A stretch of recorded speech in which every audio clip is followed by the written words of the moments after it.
विषय है कि जैसा कि हमारी मीटिंग थी 26 जुलाई की, तो उसमें हमने बहुत सारे एजेंडे थे जो हमने मीटिंग में रखे थे। तो आज की मीटिंग में मैंने वही सारी बातें बताने के लिए आप लोगों को यहाँ बताया है कि एजेंडे वाइज मैंने सभी जो भी कार्य किए हैं, जितने भी पैसों के कार्य किए हैं पब्लिक के इंटरेस्ट को लेके, वो सभी पास कर दिए हैं। और जहाँ जहाँ उनमें रुकावटें आई हैं उनसे मैं निकल के, और आज हम इस प्रोसीडिंग को फाइनल करके मैं आगे पहुंचा भी चुकी हूँ। और आज आप सभी से मैं शेयर भी करूँगी कि हमने उन पे क्या क्या कार्रवाई की है इस प्रोसीडिंग के तहत। कितने एजेंडे पास हुए, क्या फायदा?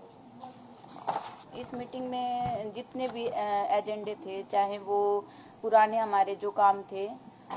जो टेंडरिंग पे जाने थे, तो वो भी मैंने टेंडर के लिए पास कर दिए हैं। और जो नए काम थे, लगभग 6 करोड़ के काम थे ऐसे जो हमने नए भेजने थे, तो वो भी, चाहे वो SFC के हैं चाहे FFC के हैं, वो सभी काम मैंने उनका भी प्रोसेस पे लगा दिया है कि जब तक कोड ऑफ कंडक्ट रहेगा तो उनके एस्टीमेट बने। जैसे ही कोड ऑफ कंडक्ट ख़त्म होता है तो वो सभी काम टेंडर पे जाएं। और ऐसे ही जैसे MP MLA के काम थे हमने जो अपनी पहली प्रोसीडिंग में पास कर रखे थे, तो उनको भी हमने अपने 2023-24 के प्लान में रखा है कि जनहित में जितने भी कार्य हैं वो रुके ना, और उसमें ज़्यादा से ज़्यादा तीव्रता से हम वो काम करवा सकें। और जितने भी जैसे पीछे के भी हमारे 3-4 जो भी मीटिंग थी, अगस्त की थी, दिसंबर की थी, जिनके काम टेंडर पे जा चुके थे लेकिन वो किसी भी कारण रह गए थे, तो उन पे भी मैंने एक डिटेल मांगी है कि अगर उनमें कोई भी दिक्कत आ रही है तो वो अधिकारी मेरे को बताएं ताकि मैं उसको दूर करवाऊं और उनको भी जल्दी से जल्दी करवाएं। काम कौन कौन से मेन हैं जो आपने ऑर्डर? काम जैसे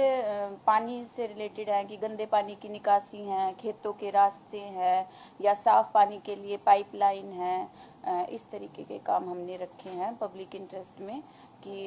लोगों को उनकी सुविधाएं मिले और ज़्यादा से ज़्यादा लोग उनसे अच्छा महसूस करें कि भाई अपना काम हो रहा है। तो मैडम मीटिंग में काफ़ी हंगामा, तो उसको लेकर क्या? मीटिंग में काफ़ी हंगामा हुआ, लेकिन जैसे कि मैं मीटिंग में भी मैंने बार बार सभी से ये निवेदन भी किया कि आप मीटिंग का माहौल अच्छा बना के रखें, लेकिन बार बार कहने के बावजूद भी मीटिंग का माहौल ख़राब ही रहा। तो इसीलिए मेरे कुछ पार्षद साथी हैं जिनको मैंने उस मीटिंग से भी बाहर रखा है और अगली आने वाली मीटिंग में भी उनको डिबार किया है। कितने पार्षद हैं? 5 पार्षद हैं जिन्होंने भाई मीटिंग में मेरे साथ भी बदतमीजी की है, हमारे मुख्य कार्यकारी अधिकारी के साथ भी बदतमीजी की है, महिलाओं के साथ भी अलग से भी बदतमीजी हुई है, और बहुत सारी ऐसी बातें हैं जो वहाँ पर हुई और मेरे बार बार कहने के बावजूद भी वो बाहर नहीं गई। तो इसलिए मैंने उन पर अनुशासनात्मक कार्रवाई की है, जिसमें हैं अनिल कुमार, अमित रांगी, धीरज, सोनू और दीपिका। क्या क्या आरोप है? इन्होंने सभी जैसे जनहित के कार्यों को रुकवाने की कोशिश की है, अपने पद का दुरुपयोग किया है कि भाई मैडम की विद पावर हमें चाहिए, मैडम का ऑफिस हमें चाहिए, पीछे के जितने भी काम हैं उनको हम रुकवा देंगे, सिर्फ हमारे ही काम होने चाहिए, बाकी पार्षदों के काम नहीं होने चाहिए। तो जो हमारे एजेंडे में भी नहीं था और जो रूल और एक्ट के हिसाब से भी बाहर है वो चीज़ें, तो इसलिए मैंने उन पे ये अनुशासनात्मक कार्रवाई की है। कितनी मीटिंग के लिए डिबार किए गए हैं, कितना टाइम? उनको मैंने अगली एक मीटिंग के लिए डिबार किया है और इस मीटिंग से बाहर अपॉइंट किया है। अगर आगे भी कोई स्ट्रिक्ट कार्रवाई करता है तो उसके लिए ऐसे ही कार्रवाई? हाँ जी, बिल्कुल ऐसे ही होगा, क्योंकि रूल तो रूल ही होता है। और अगर हम मीटिंग को इस तरीके से हम रखेंगे तो पब्लिक पे उसका क्या तो प्रभाव पड़ेगा, क्योंकि जब जनता ने हमें यहाँ अपने विश्वास पे लाके इधर बैठाया है तो जाहिर सी बात है कि ऐसे व्यवहार के लिए तो बैठाया नहीं है कि आप लोग यहाँ के बच्चों की तरह लड़ोगे या भाई आपस में ही बदतमीजी करोगे। तो इसमें एक पब्लिक में भी प्रभाव गलत जाता ही है कि भाई जिन लोगों पे हम इतना भरोसा करके जिनको हमने यहाँ तक भेजा है और वो खुद हमारे कामों को रुकवाने की लड़ाई लड़ रहे हैं, तो इसलिए मैं अगर ऐसा कुछ होगा तो आगे भी मैं यही कार्रवाई लूँगी एक अध्यक्ष होने के नाते कि पब्लिक का काम किसी भी कीमत पे रुकना नहीं चाहिए। वो तो पावर कह रहे थे मैडम कि हमारा बहुमत है, हमारे को पावर दिया जाए बजट के लिए, पावर को उसमें नहीं, वो बहुमत कामों को करवाने के लिए बहुमत तो हो सकता है, लेकिन रुकवाने के लिए कोई बहुमत नहीं होता है। और उनका कहना था कि जो पहले से ही काम हो रखे हैं हमारी मीटिंग में जो हमने पास कर रखे हैं, तो वो उनको रुकवाने की बात कर रहे थे, ना तो वो हमारे एजेंडे में थी और ना ही ये चीजें हो सकती है कभी भी कि भाई ऐसे आप जो पहले पास हुए कामों को रुकवा दे। वो भी आरोप लगाते हैं मैम कि हम एक पर्टिकुलर कांग्रेस पार्टी से हैं इसलिए हमारे काम नहीं होते, तो ऐसा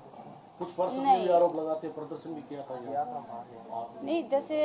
पार्टी का तो देखो, हम जितने भी आए हैं तो जब तो हम किसी पार्टी से नहीं थे, सभी निर्दलीय थे और जनता ने अपने विश्वास पे बनाया है हमें। उसके बाद अगर कोई किसी पार्टी में ज्यादा किसी भी पार्टी से प्रभावित होता है तो उसका एक निजी मामला है उसमें कि भाई वो किस तरीके, लेकिन मैं जब से यहाँ बनी हूँ मैंने तब से ना तो ये देखा है कि कौन बीजेपी से है, ना ये देखा है कौन कांग्रेस से है। मैंने हर पार्षद को काम दिया है,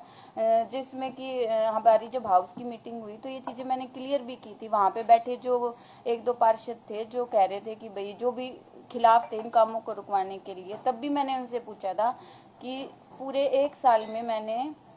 कम से कम 6-7 पार्षद तो हमारे यहाँ से हैं जिनको मैंने 1 CR का काम हर वार्ड में दिया है। 50 लाख से लेके 1 CR तक हर वार्ड में मैंने काम दिया है। अगर ऐसी कुछ बात होती उसमें, चाहे वो कांग्रेस से प्रभावित है, चाहे वो बीजेपी से प्रभावित है, चाहे वो किसी भी पार्टी से प्रभावित है, लेकिन मैंने कभी भेदभाव नहीं रखा। और मेरा मीटिंग में भी यही कहना था, अगर मैं काम करवाऊंगी तो सभी 14 के करवाऊंगी। ऐसा तो मेरी खुद की भी सोच नहीं है, होगा तो सभी का होगा। फिर जब से मीटिंग हुई है हाउस की, इसमें कई बार हंगामा जो है देखने को मिला है, जो जितनी भी मीटिंगें हुई हैं, तो अब की मीटिंग में हंगामा हुआ, तो क्या आगे वाली जो मीटिंग होगी उसमें सुधार होगा कुछ? देखिए, मैं उम्मीद तो यही रखती हूँ कि आगे हंगामा ना हो ऐसा, क्योंकि इस मीटिंग में मैंने अपने आप से ऊपर भी इस प्रोसीडिंग को इसीलिए रखा है कि ये जो मैंने भी जितनी भी अनुशासनात्मक कार्रवाई की है, चाहती तो मैं इस चीज को ऐसे भी कर सकती थी कि चलो ठीक है मेरे को सेफ रहना है, चाहे काम हो चाहे ना हो जनहित में, लेकिन मैंने जनहित के काम को ही आगे रखा है क्योंकि जनता ने ही हमें यहाँ चुन के बनाया। तो मैं तो अपने पार्षद साथियों से भी ये चाहूंगी कि वो आगे मीटिंग का अनुशासन बना के रखें और सिर्फ जनता के विकास के लिए बेशक लड़ाई करें, लेकिन रुकवाने के लिए लड़ाई ना करें। अभी जैसे कि रिसेंटली में मेरे को पता लगा कि उन्होंने इस प्रोसीडिंग को रुकवाने के लिए वो हाई कोर्ट तक भी पहुंच गए, लेकिन हाई कोर्ट से उनका केस डिसमिस हो चुका है, क्योंकि हाई कोर्ट का भी यही मानना है कि जब जनहित के कार्य को रुकवाने का तो कोई कुछ होता ही नहीं है, क्योंकि काम करवाने की लड़ाई तो सभी लड़ते हैं, लेकिन रुकवाने की लड़ाई कौन लड़ता है, ऐसा मैंने पहली बार देखा है। तो मैं भी इसके खिलाफ हूँ। इसके पीछे क्या कोई राजनीति पार्टी का है या कोई उनका आपसी द्वेष है, जो मनसा काम रुकवाने के पीछे क्या मनसा है? देखिए, वो तो उन्हीं को पता होगा कि वो किस वजह से ये सारी चीजें कर रहे हैं, क्योंकि मैंने अब तक का उनको भी बार बार मैंने ये निवेदन किया है और आगे भी यही रहेगा कि भाई आप लोग काम करें, काम के सिवा अगर कोई ऐसी बात है फिर भी मैं आप लोगों के साथ खड़ी हूँ। मैं भी तो आप लोगों के परिवार का ही हिस्सा हूँ, मेरे को उनसे क्या तो द्वेष होगा और मैं क्यों ना चाहूंगी कि उनका काम क्यों ना हो। कोई जो हंगामे होते हैं या जो भी काम नहीं हो पाता उसका सीधा सीधा असर जनता को पड़ता है, उसका काम कहीं ना कहीं प्रभावित होता है। हाँ जी, वो चाहे पार्षदों का हंगामा हो चाहे कोई और काम, कोर्ट में जाएंगे तो भी जनता को प्रभावित होता है, तो उसको लेके क्या करेंगे? तो इसीलिए मैंने ये कड़ा फैसला उठाया है कि जो पार्षद जनहित में जो भी काम रुकवाना चाह रहे थे तो उनको मैंने इस मीटिंग से भी बाहर कर दिया और आगे की मीटिंग के लिए भी डिबार कर दिया है कि अगर वो जनहित के लिए काम करें तो अच्छा है, बाकी अगर ऐसे ही लड़ाई झगड़ा और ये सब चीजें और जिससे जनता पे, क्योंकि मेरी जवाबदेही जनता को बनती है कहीं ना कहीं, तो वो अगर उसमें फेलियर हो गया तो फिर यहाँ बैठने का, यहाँ के मेरा दिन रात मेहनत करने का क्या तो फायदा है और क्या। मीटिंग के हंगामे के बाद कुछ कानूनी कदम भी उठाए गए? हाँ जी, मैंने हमारे मुख्य कार्यकारी अधिकारी ने एसपी साहब को लेटर भी भेजा है कि जिन पार्षदों ने वहाँ पे अपने जो पार्षद प्रतिनिधि थे जिन्होंने अपने पद का दुरुपयोग किया, बदतमीजी भी की, तो उन पे अनुशासनात्मक कार्रवाई होगी। पार्षद प्रतिनिधि अलाउड किए हुए हैं फोरम में? नहीं, फिर वो मीटिंग में क्या सुरक्षा की? नहीं, वो मैंने उनको बाहर किया, पहले ही लेटर में भेज चुकी थी, लेकिन उसके बावजूद भी वो मीटिंग में आए तो वो अपने रिस्क पे आए, उसमें मेरा कुछ वो नहीं था कि हाँ जी, मैंने इस मीटिंग से पहले सुरक्षा की मांग भी रखी थी और इसीलिए सुरक्षा को पूरा ध्यान में रखते हुए वहाँ पे सारे आए हुए थे, पुलिस प्रशासन भी था।